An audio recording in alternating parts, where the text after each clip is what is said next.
Good afternoon, good evening, good morning, everyone. Welcome to all of you from around the world. It's really lovely to see and to watch you all coming into the seminar. My name is Sridhar Venkatapuram. I am an academic and I'm based at the King's College, London. I would like to welcome you all to this seminar on COVID-19 and vaccine nationalism. First of all, let me tell you about a little bit about our host. So this is a seminar run by the Geneva Graduate Institute, or the Graduate Institute of Geneva Global Health Center.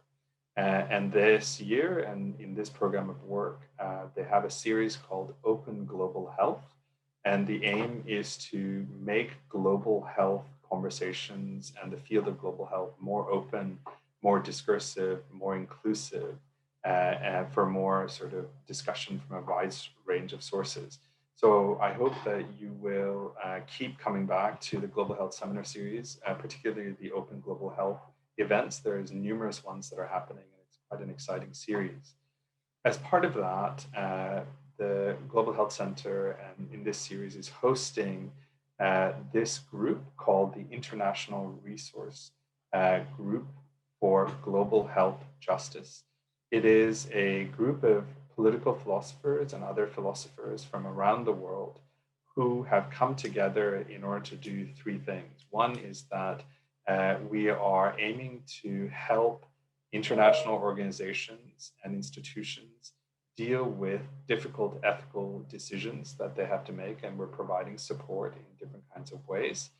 The second is that we as a group, based on our knowledge and expertise, are attempting to identify the ethical issues that are being raised both by the spread of infections, but also the social responses, or in fact, the social neglect at a global level, and to be able to articulate what those issues might be and what are some of the ways that we can solve those different difficult ethical issues.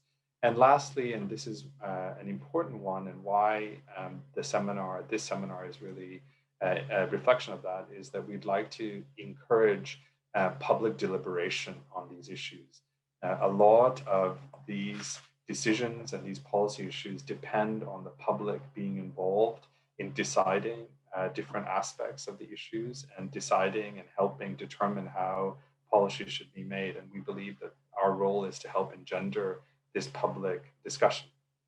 So that is the URGE group, as we call it. And today, two of us are presenting on one topic that is really important and that is quite pressing, particularly this week, this month, which is this concept of vaccine nationalism. So the first speaker is going to be me, and then the second speaker is going to be Sanjay Reddy, who's a professor at the New School of Social Research in New York. He is an economist and philosopher, and it's a really good vantage point in providing his take on the issue of vaccine nationalism. I want to say that Rioa, one of our colleagues, also is sort of an expert in this area and has written with Sanjay a piece that will be published soon. And she was not able to make it, so I am taking her place in sort of making this presentation. So how today is going to run is that, according to my clock, it is 4:05 p.m. in Cape Town, 3:05 in Geneva, and we're going to run the session for 1 hour. And so we've gone through 5 minutes. And so the next 15 minutes, I'm going to be talking. And then Sanjay is going to talk for 15 minutes. So that gets us to 35 minutes. And then after that, there are some members of the panel of URGE who are participating as guests. And so they will get an opportunity to add to respond to what the both of us have said. And then after that, within 5 minutes of that, then we'll open it up to all of you who have joined us today to be able to ask questions or remark. At the same time, you will notice that there is the chat function that is working on your screen. If you don't see it, please look around for it. And the idea is that you should be able to comment, to ask questions as we go along. So please do make use of that. as the time goes on. So, Sanjay, are you ready? Everything working for you? Shall we begin? Absolutely. Brilliant. So, let me then begin about this topic and how we or I, as a political philosopher, would like to or may think about this topic. So, many of you have heard, and I think many of us are hearing increasingly, particularly this week, about this concept of vaccine nationalism. And the idea is that vaccine nationalism is somehow wrong, unethical, or unjust. And what vaccine nationalism is supposed to indicate is where countries or nation states are, in essence, hoarding vaccines that are effective in controlling COVID disease. And this kind of hoarding can be done in a variety of different ways, is that they produce the vaccine and keep it for themselves, or in a way that they have somehow managed to procure the vaccines from manufacturers in advance and at such high amounts that in a way it's less or unavailable for other countries. So in a way, this idea is that nationalism, being the nation and that particular nation first over other nations and other people. And this is how somehow unethical and unjust. This also has a secondary problem, which is that aside from just being nation against nation, where the commodity of vaccine is considered to be a zero-sum game, where if some gets it, then somebody else is not getting it. So you also not only have this idea of competing nations for this limited amount of good, you also have this facility called COVAX, where early on in the pandemic, institutions and funders got together and they developed a funding and development facility where they would put money into a pot together so that we can accelerate research and development and procurement, a variety of different tools to address the pandemic. So this might be PPE or protection equipment, diagnostics, and then vaccines.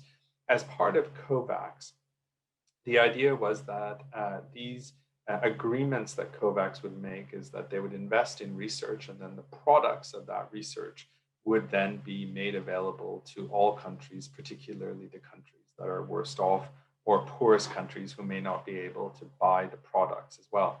So there's a lot more complicated economics involved, which I think would be interesting, but it sort of does not really go to or does not really complicate the problem that I'm trying to set out, which is that when one country, in a way, procures a significant amount of vaccines, then it's taking it away from other countries, but also this joint effort at COVAX that we're trying to ensure that everybody has access to the vaccines, particularly the worst off.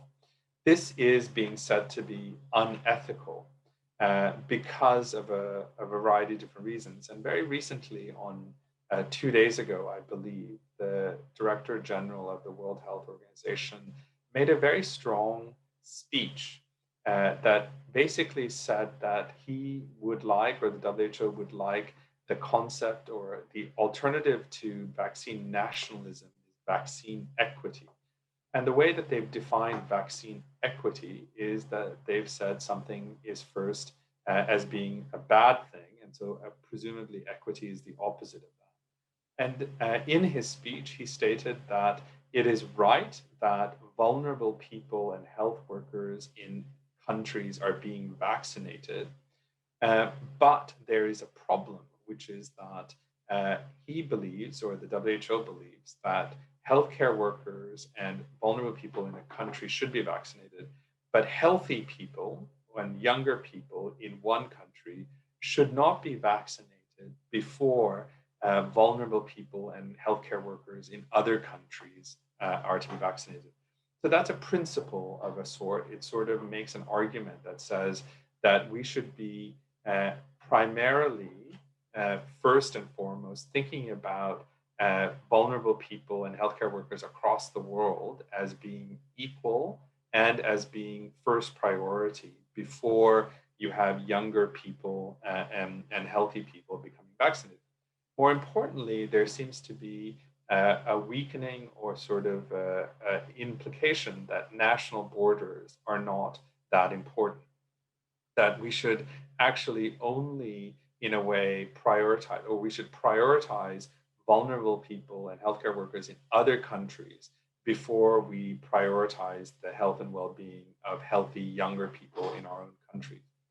So I wanted to sort of talk about this a bit more in a bit more philosophical sense and to be able to give an indication of it. So Sanjay is going to respond to what I have to say, but Sanjay is also going to perhaps make an argument for why he thinks that we can provide vaccines for everybody in a particularly effective way. What I want to do is to be able to help us all understand why vaccine nationalism might make sense, or why we don't have a compelling enough argument for something called vaccine equity. So I'm not going to talk about it in terms of legal structures, and I'm not going to talk about it in terms of politics and other sides. There are plenty of people, I think, who will be able to give you the history of COVAX and the history of different kinds of agreements that countries have made with different kinds of pharmaceutical companies. And more recently, I think people are recognizing that, in fact, as was predictable, many countries are actually using vaccines in different kinds of strategic relationships and diplomacy and different kinds of negotiations with other countries. So, for example, very recently, it's become clear that India is donating a variety of different vaccines or a particular kind of vaccine to its neighbors in the region. This has a different kinds of implications for it, but also it's doing so as a way of constraining or playing politics with China and the influence that China has in the world. And so you can see that with other countries as well. And there is actually an argument being made that many rich countries who have significant amounts of vaccines should, after a certain group of people are vaccinated, they should then donate it to other countries. And this is becoming one of the clarion calls of the WHO, is that rich countries should donate. So there's lots of different kinds of politics and the way that the countries are using vaccines in relationships with one another is important. Also, there is also, one needs to appreciate that the idea that there are countries who are in essence in a state of competition regarding economic output, and therefore many countries believe that they need to ensure that their economy is protected and growing, and so they need to vaccinate everyone so that economically they can keep competing and that they don't fall back on. So these are all different kinds of, I would say, more political, social science questions, and that are really important. But I want to focus on this more moral and ethical domain of this, which is this idea of whether nation states should be the primary unit of analysis in when we think about equity and justice, or whether we should be thinking about human beings across the world as being sort of equal, and we should be thinking about vaccines as being something that everyone should get. So on the one hand, I think that the important thing is that we cannot discount the argument and the actions that different countries are making in which they prioritize their own citizens in terms of ensuring that they have access to vaccines before they prioritize non-citizens or foreigners or other people outside of their borders. And this comes down to a basic understanding that not only does the government have a responsibility to every single citizen and what those responsibilities are, and health being one of the basic obligations or duties to protect of a government, but also if there is a pandemic, then there's sort of an obligation or a duty of a government to protect the general health of a population. And this is sort of a core idea of political philosophy and the purpose of government.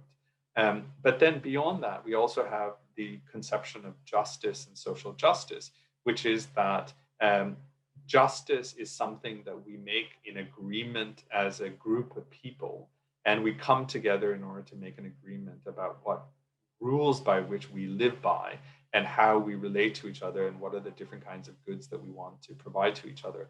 And so the nation state, in a way, the national political borders, in a way, are the group of people that make these rules of engagement and rules of sort of treating each other. And this is what, say, for example, for a lot of people, the constitution of a country represents. It represents the rules by which we all live together and get along.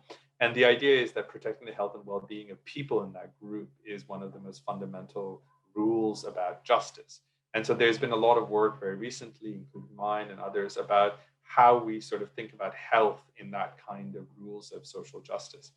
So why this matters is because a lot of people and many philosophers would agree that justice really exists only within this idea of a social contract, which then translates politically into nation state borders.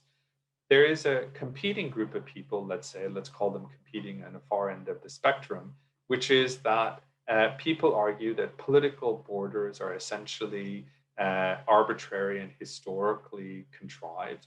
What we need to think about is either the entire human population as being one social group and community by which we sort of determine sort of the rules of social cooperation, and perhaps something like the UN Charter and the Declaration of Human Rights is the kind of organizing principles by which we live. And therefore, you then can treat all individuals equally. Now, under that system, it would make sense that no matter where the pharmaceutical company is, no matter who funded it, no matter stuff, is that if you start thinking about it as being one particular group, then we should be sort of prioritizing healthcare workers and older people and other people across the world, irrespective of where they live first, and then we can think about within borders as well. Now, what's happened is that there's really these two competing conceptions of justice and how do we distribute things in the world. And there's many other sort of conversations that are happening, but that conversation has really become fixed, and there hasn't really been a way to negotiate that. What I would argue, and what I'm sort of saying today as a proposition, and this is something for Sanjay to think about, or whether he wants to disagree or not, is that I think that this idea of either a fully cosmopolitan, everybody's equal, or this is a nation state and justice only exists within nation state, has been useful in clarifying the issues. But in the real world, we know that the right answer is actually a balance between these two things. So, for example, the countries that link their development assistance to national interest, I think provides an interesting way of thinking about it, which is that we provide assistance to people in need around the world, but it also, in a way, is linked to our well being in the world. There are some countries, and the UK was one for a while, where they unlinked these two things and said, we do not provide development assistance. We do it for that sake in itself, and that therefore it has nothing to do with our sort of promotion, self-benefit, self-interest at all. But now they've put it back together. So I think that actually the right answer is that we need to be able to put these two things together, is how you promote the well-being of other people around the world, but at the same time ensure that your own citizens are also doing well, and the balance has to be done correctly. And it's this question about what the balance is that is where public deliberation is so important and democratic functioning is so important. So, for example, in India, it doesn't make sense to me that India is actually donating sort of vaccines to its neighbors before even a small majority or small minority of its own people are getting the vaccine. So I think we should be talking about the balance between doing it, providing vaccines to others versus stuff. Now, that argument that I've just made actually misses a really important point, which is that this would be the case if we just simply thought that the vaccine was a good that's valuable that everybody should have some of. But what it doesn't do, and what we have to deal with today, and the complexity of it, is that the vaccine actually does more than just provide something for an individual. It actually does something for other people, that it actually protects a whole population or a group.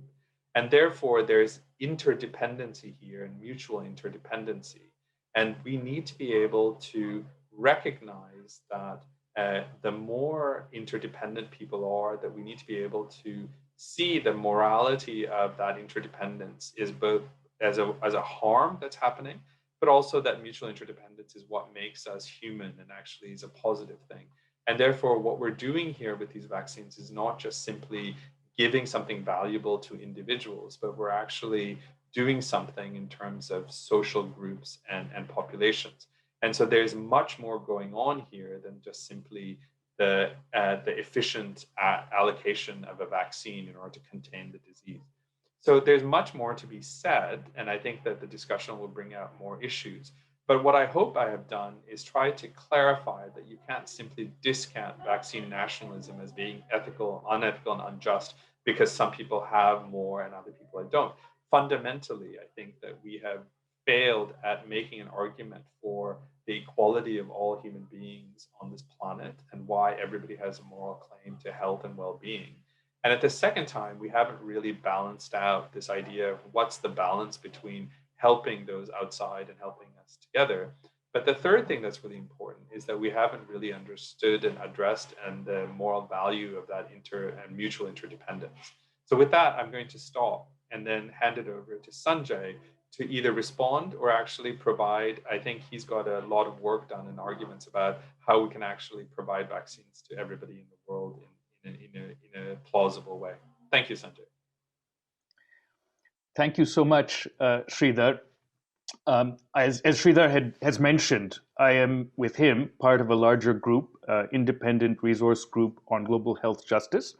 And some of our members are also here today, so they will no doubt greatly enrich the discussion, correcting and supplementing what both of us have said. So our role is really to introduce some of the issues, and they will also enter. I would just like to appreciate what Sridhar has said. I think he's laid out a number of the important issues. As he mentioned, I was meant to comment on his remarks, but I will also add some additional ones. One of the roles that I think philosophy can play, or normative reasoning generally, reasoning about how the world ought to be, is to make clear the ways in which the world as it is presents a shortfall from the way in which the world ought to be, and also therefore directs us as to how it is that we can move incrementally in order to bring the world closer to the way it ought to be. I think this is a very important point to make in light of the fact that many people take nationalism as a brute fact of the contemporary world, which is hardly changeable. As Sridhar mentioned, it's almost a part of the established common sense of governments and of health ministries, certainly, but also of ministries of international trade and so forth, all the different branches of government which have been involved in the issue of the production and distribution of COVID-19 vaccines, that one's own people will be prioritized. But much as that may be a sociological or a political or an institutional fact, we can still ask the question, we should ask the question, in what ways is this fact one that could be or should be criticized, and which we should move toward at least diminishing the significance of, whether or not it can be overturned. Now, as Sridhar mentioned, there is a robust literature, sizable, I should say, at any rate. Maybe robust is not quite the right word. Sizable literature that's emerged in the last 2 to 3 decades on the subject of global justice in academic philosophy and political theory. And whether or not it has anything to say to us in this situation, I think, is a very open question. But one of the things that I think is important to observe about that literature for our present purpose is that even those influential figures in the literature who denied that we could speak about global justice, and I think here of the great political philosopher John Rawls, but also of Thomas Nagel and others, this has been a very influential poll in the debate, even they have acknowledged that there are other kinds of duties, duties of assistance, for example, in the case of urgent humanitarian necessities of one kind or another, which also demand our moral acknowledgement. So even if it is the case that we cannot speak of global justice, a position I disagree with very heartily, by the way, but nevertheless, even if we concede to their argument that we cannot speak of global justice because we do not have the kind of shared institutions at the global level which would make it meaningful for us to use that phrase. We nevertheless must acknowledge that there are other demands upon us as moral beings, which ought to also guide our action. And if there are, for example, questions of life and death which are involved, which allocation of a scarce resource can address, those are very likely to be among such demands. Now, moving beyond the terrain of academic philosophy, which is only of limited interest from a practical point of view for many of us, there's also the question of what the world's great reservoirs of moral reasoning, its various traditions, secular and religious, have to say about such questions. And I think it's fair to say that none of them, or almost none of them at any rate, license the idea that one's fellow nationals should have absolute priority with respect to the allocation of scarce resources, in particular those which determine whether or not one lives or dies. So there is the scope for an overlapping consensus, again to use the phrase of Rawls, between diverse traditions, or to refer to Amartya Sen's ideas of comparative justice in his recent book, The Idea of Justice. We can at least see which direction to go on the basis of this shared perspective, this overlap between diverse traditions. And that direction is certainly to move away from the more extreme forms of prioritization of fellow nationals. One, in other words, doesn't need to get involved in the nuances and the thickets of academic discussion about such matters in order to derive some reasonably strong conclusions, at least about what direction one should go incrementally. Now, the title of this session concerns injustice, or lack of justice and lack of ethics, and asks the question of which of these is more involved in relation to vaccine nationalism. I mean, as a very rough and ready way of distinguishing these two ideas, we may think about the respects in which our structures are flawed and the respects in which our actions are flawed. And I think that if we investigate this particular problem, it becomes quite clear that both our structures and our actions have been flawed. An example of the way in which our structures have been flawed is that the existing rules of the world trading system do not include a provision for pandemics which would allow the intellectual property rights, so-called intellectual property rights that are associated with the development of drugs to be overridden on a global scale in light of the existence of a pandemic, even though there has been some provision for that at the national level. And this has been the focus of the proposal by India and South Africa in the World Trade Organization, which has also gained the support of quite a number of other countries to overturn intellectual property rights protections as they apply to COVID-19 health commodities and specifically vaccines during the period of the pandemic.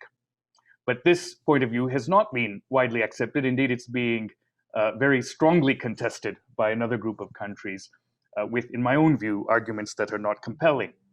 But the main point here is simply that the rules of the international trading system did not include any recognition that this kind of a circumstance could arise and that there might be need for a special provision to address it. But it's only one of many examples. I don't speak for the moment about the questions of background injustice, which are also so important, not just the question of what the rules are, but the question of what are the positions of different countries when they come to the table or participate in a particular rule system.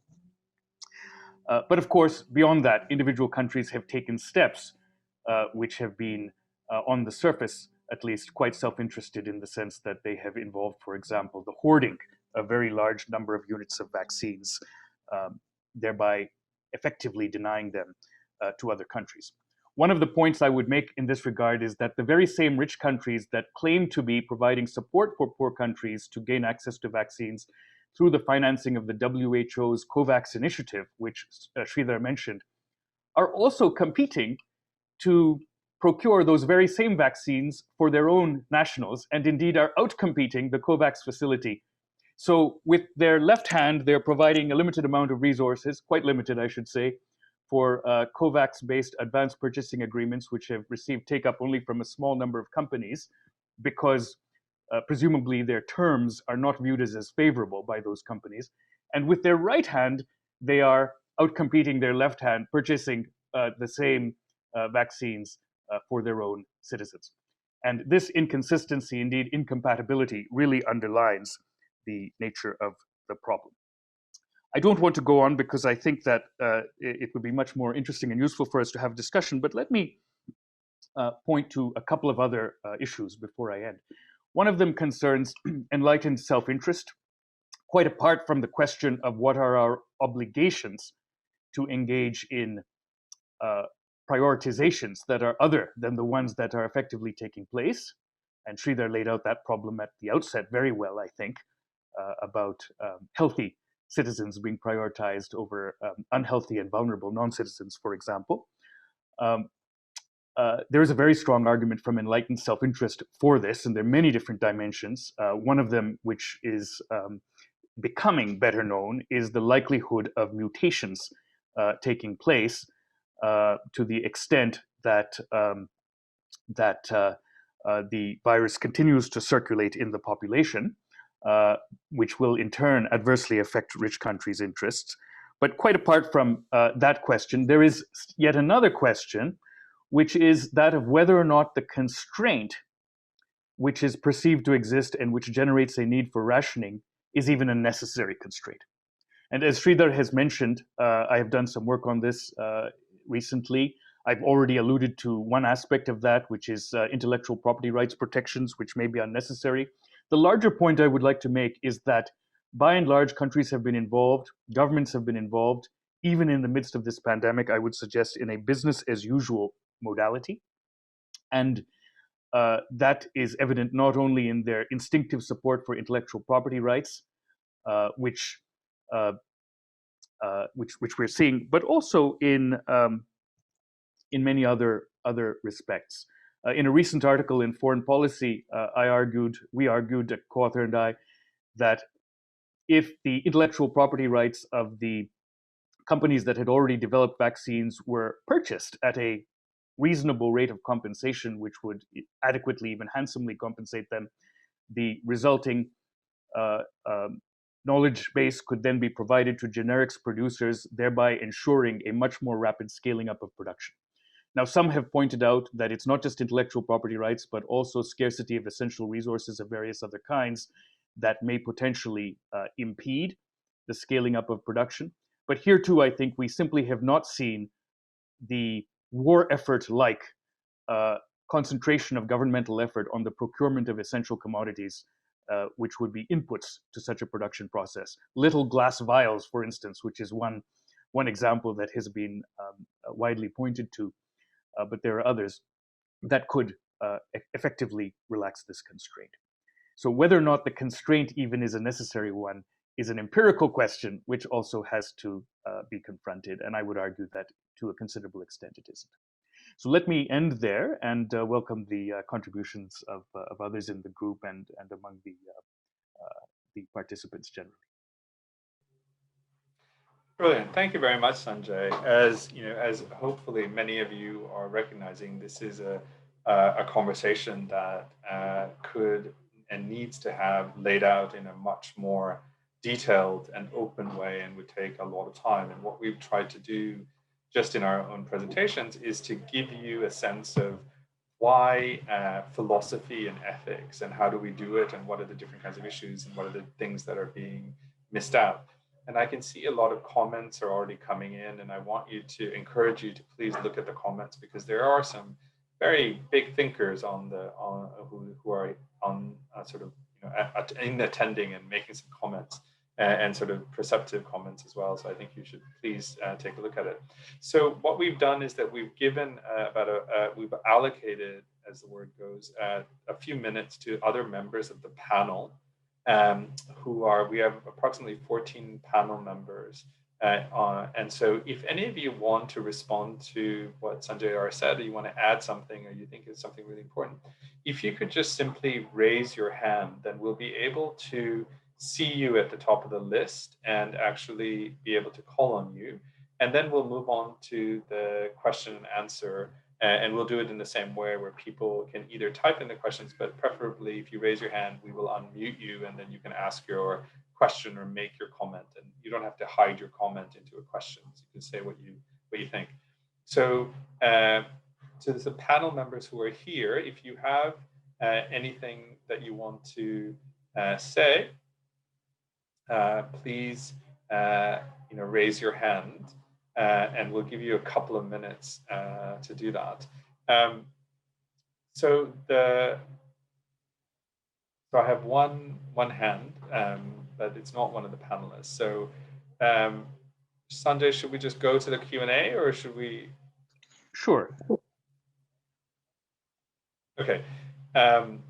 So let's go to Sharifa. I don't know if we can unmute you so you can ask your questions. Sharif, yes. What would you like to? Yeah, thank you for a very interesting topic. And I work myself. I work as a clinical scientist. I've been doing that for global pharma, and I understand that this is a very important issue now for these health-threatening pandemics. But my question is that this is nothing new when it comes to the global health access, like to different drugs, and the quality of the drugs is marketed in different countries and so on. And it's going on, whatever it comes to vaccine, medication, or even the national health care. I mean, in countries like the US, I mean, if you can afford private health care, if you cannot afford private health care or something like that. So it's just a comment or reflection. Hopefully that when this question is raised, so that can be, if we can, I mean, those who are involved and interested and have an impact on can achieve something with related to the corona pandemics, can even expand it to be a more global issue about the current health access issue. Thank you very much. If I could say a couple of things to that, and I can't resist commenting on this. So two things. One is that I want to thank you for that, and you're absolutely right that this is not something new. That the inequity in access to life-saving resources, particularly medications and medical goods and services, including labor, is an old problem, and we've been working on it for decades. And so this is an opportunity, sort of in one sense, to actually address this problem directly and in a big way. And we're not doing a very good job about it. In fact, we're just seem to be replaying the same game, but in a much faster level, because before, so for HIV, it took many years to discover the drugs, and then it took, very clearly it was a pattern that's very similar to what we're seeing now, but this one just happened within 1 year. So on the one hand, I agree with you that it is not something new, but I also think that there is something new here that we need to recognize, which is that the cause of this pandemic is not a natural event, and it's not a God sort of made event. This is a pandemic that we have created from the social choices and policies. So when you go back to the origins of this pandemic, you'll see that the way that the infections have spread within a country, across countries, how they are spreading differently in different countries is all because of social policies or neglect and different kinds of stuff at a national level, but also in terms of the failures in a global level as well. So I think that there are some ethical and moral implications from a socially created pandemic and the deaths and suffering that are caused by it. So this goes much beyond access to healthcare or goods and services. It actually comes to the causes of this pandemic. And also, I think also raises questions about the duties to solve, address the suffering and deaths that come from actually being part of the causes of this. And I think that this is also, we can say this about other epidemics and other diseases as well, that I think that this is new. This is something that people can recognize now, and that I hope that people will be able to recognize the links to that. And also people should be able to see that in the future, if you want to prevent more pandemics and perhaps worse pandemics, or if you want to address health in the future, you just don't focus on the access to medications. You actually think about the causes and the moral implications of the causes and your role in the causes, and therefore your obligations to provide the solutions as well, something like that. But sorry for taking up some time on answering that, but it was too good to not sort of add up. But thank you very much. So Amit is next. If you could, if our friends could unmute Amit, that would be great. Can everybody hear me now? Yes, I can hear you. Okay. Thank you, first of all, doctors, for this wonderful presentation. My question is in the context of vaccine equity. And when we say that the healthy people should be the last people to receive the vaccination, how do we define healthy people? Because, with varying definitions of health, that can be a challenge. And that's my question. So when we're saying healthy people and unhealthy people, how do we define them? How do we distinguish these people? If at all we are taking the, we are going ahead with the health equity, thing in place.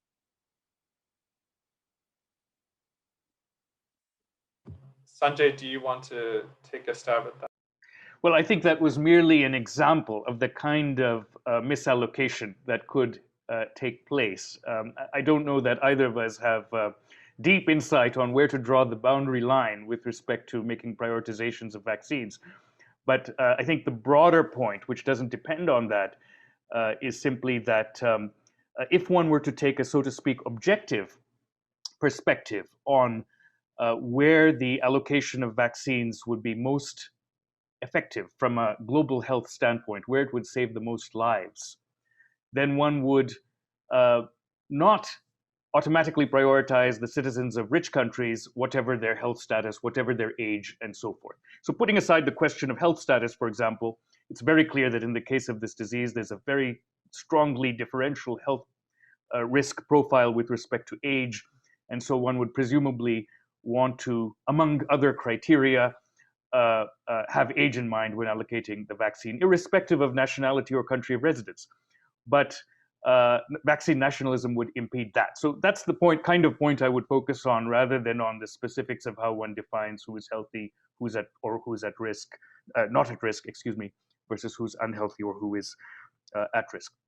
If I could just briefly comment also on Sherif's earlier question to Sridhar, not at any length, I just want to note that the strengthening health systems component of the COVAX initiative has been very underfinanced as compared to the other components, which are also underfinanced. It should be said in absolute terms. But this is a reflection of the broader neglect of health infrastructure in developing countries and in general, as opposed to what one might think of as a techno fix, such as the distribution of a vaccine. And that can lead to very perverse consequences, because one needs everything. One needs the health clinics, one needs the personnel, one needs the knowledge base in the population as to why it is that they should do a particular thing or not, and the resulting motivations, and so forth. Just as one needs the health commodity, in this case, the vaccine itself. So taking too unbalanced an approach is potentially quite dangerous.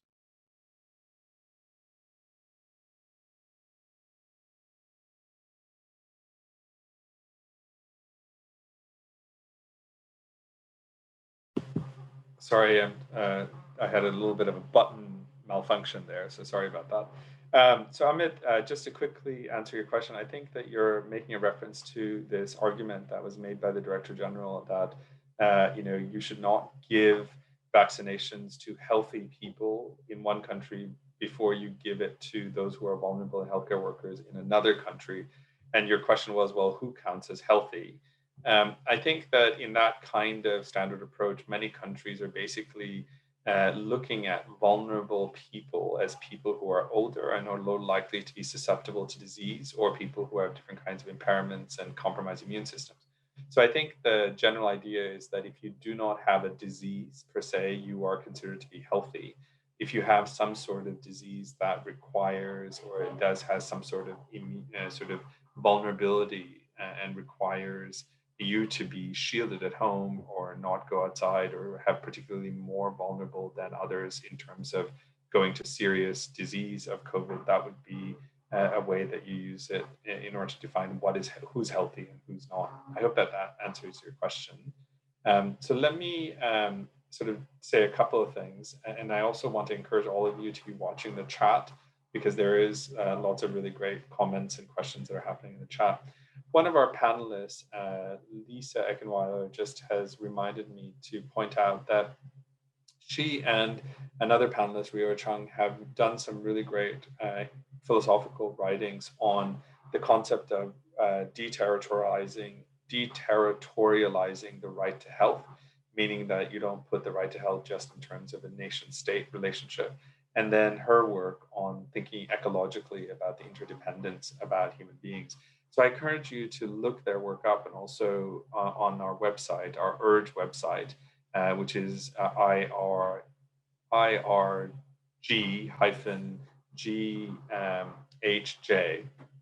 So I'll sort of put that in the website somewhere. So you can see all the work that people do and their links to their profiles, and you can find more work about them. So beyond that, I've got two more sort of people who want to say it. So Rhiannon Osborne is, would you like to, someone could unmute her?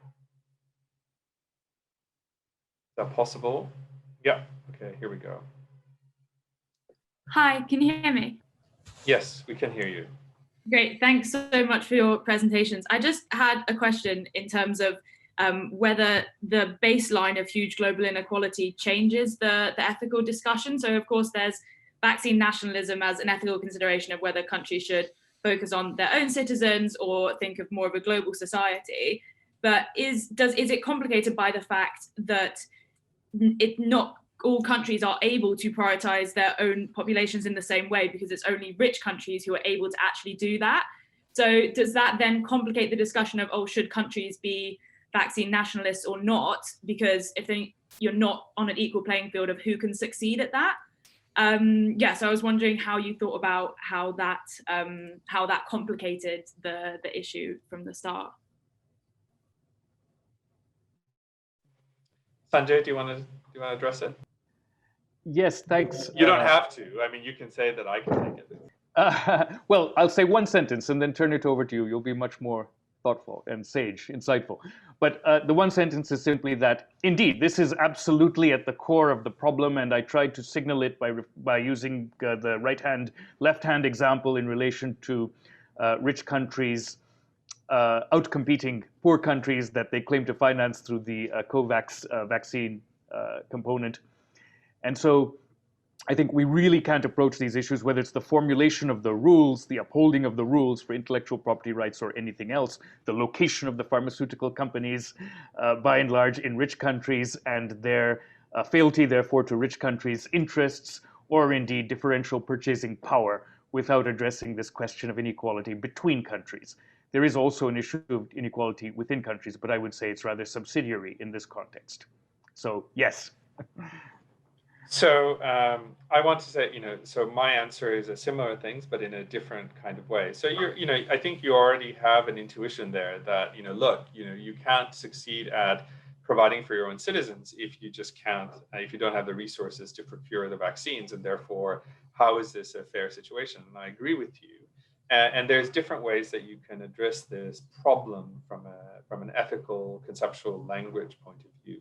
So one way is to say something like, countries should be able to provide for their own citizens, and therefore some countries who are not, because of a variety of different reasons that are not due to their own fault, countries I'm talking about, not individuals, because of bad location, they have no resources, etc., then we, as sort of a community of nations, should ensure that they are able to do it, and we should help them out in some way.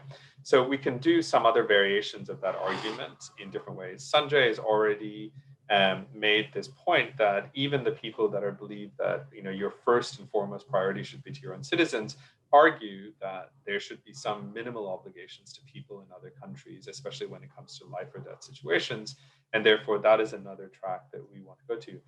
There is actually a third area that I would like to posit that I didn't talk about, and I think that it's really important for us to talk about now, which is that in global justice debates, they have been very ahistorical. Much of the philosophical work is done in idea theory, and it sort of imagines and asks us to imagine this one country and how do we think about sort of social justice in one.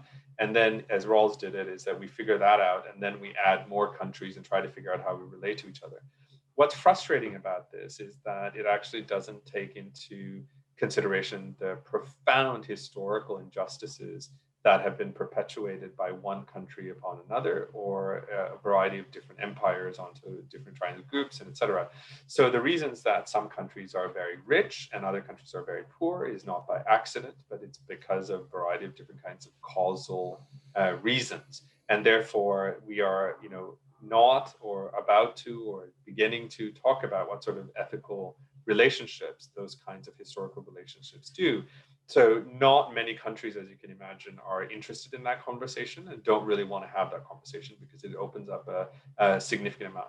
But I think philosophers and ethicists can, and this is why I'm talking about it, is that just like within countries such as the United States, where a group of people historically have been oppressed and have contributed to that wealth of that country, and their health and well-being is now being sacrificed or at stake, are claiming that they have rights or claims to assistance and compensation and corrective justice.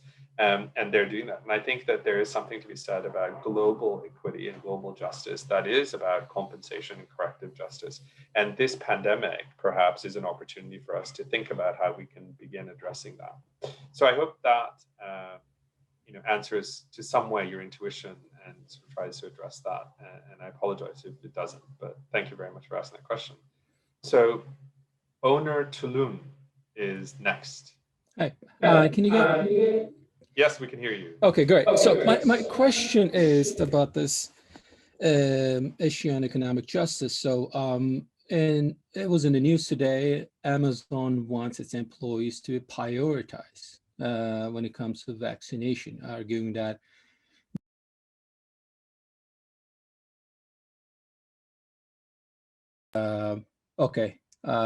is it okay? I'm back on now. All right. So Amazon wants its employees to be prioritized in the vaccination.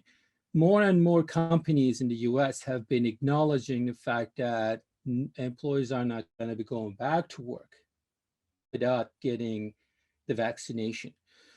So what do you say to those government officials and policymakers who are eager to get the economy back on track, right? Especially in the industrialized nations, not just in the US.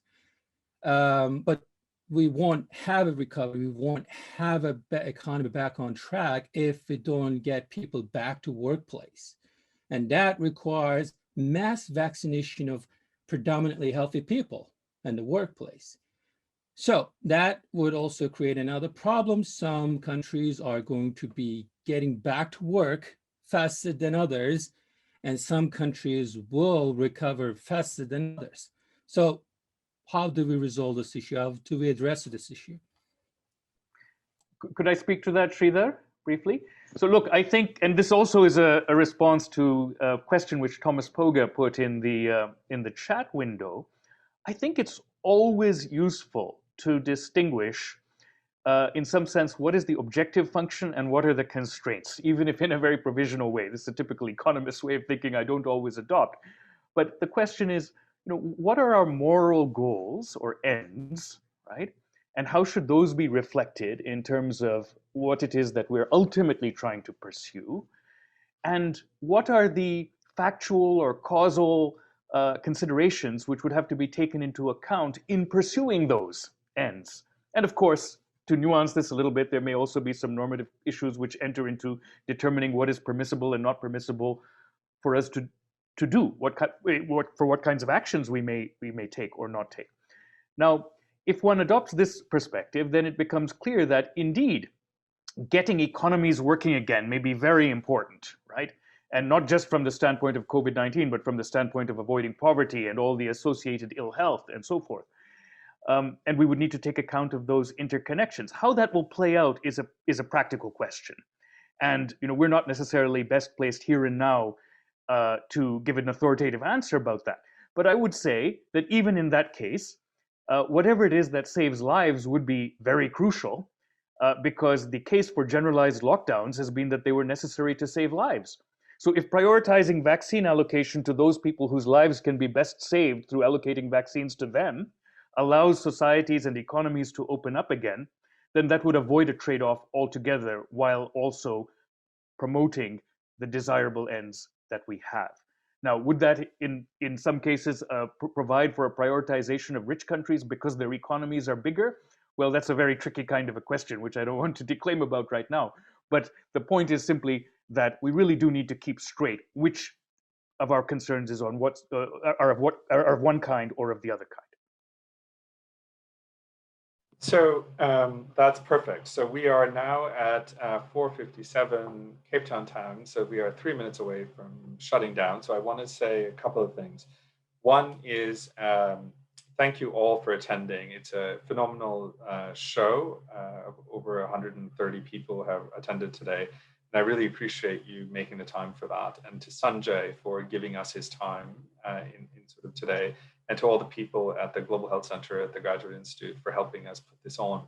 I got a couple of closing thoughts. One is that I've been fairly calm and measured about what I've been saying today, partly because I just want to introduce the concept of philosophy and ethics and justice and global justice to people who might not be. But at this point, at this closing, I want to tell you that there is a profound number of things that are at play that actually could make the situation much, much worse. So, for example, all the airlines have recently, through their professional organizations, have met, and they're fairly sanguine about the situation. They're basically saying people with vaccine certifications can travel, other people cannot. So that means that in the world, in the next couple of years, only people who are vaccinated, which means mostly people from rich countries, will be able to travel on airplanes across borders. That is a significant implication for not only family relationships, for economy, for trade, for many other things, but that's the way that things are going. So the question about vaccine equity is not just about saving the largest number of lives. There's multiple dimensions that are at stake here. But the problem is that the people who are writing the speeches in the WHO are using words such as vaccine equity without a profound or a deep conception of what actually they want to argue, which leaves it to the people in country to decide what they want it to be and what they think is the right thing to do. And I think there's a significant role for all of us who are attending today and the people who are trained in philosophy and ethics. There is a moral obligation to try to do some work here to provide a conception that is justifiable, that's coherent, and that's helpful. And so that's why we're doing what we do. And we encourage all of you to also make contributions here and to think about what does vaccine equity and what does global health justice with vaccines in this point in time look like. So with that, two other small points. Please come back to these seminars. The Global Health Center has fantastic events and seminars that are online and then also are planned. So please do take a look. Please come back to the seminars that we, the International Resource Group for Global Health Justice, are putting on. We're putting on at the center, and also we're going to be putting on one with the United Nations University Institute for Global Health next month. Please do follow us. And we're going to be looking at decolonization and the ethics of decolonizing movement in global health. When you close today, there's two things that you can do. One is that if you look at the bottom of your chat, you will see 3 dots. You can actually save the chat to your own computer. So you can actually save the record of what people have said and the links and the resources that people provided. And when you close, there is going to be a survey that's going to come up. So if you could take 2 minutes to finish that and to complete that, it will be really helpful for us in order to get feedback to see what we've done well and what we can do more of or less of and better of next time. So with that, I want to say thank you so much for attending today and for your questions and for your engagement. And I wish you well, and we hope to see you again soon. Thank you so much.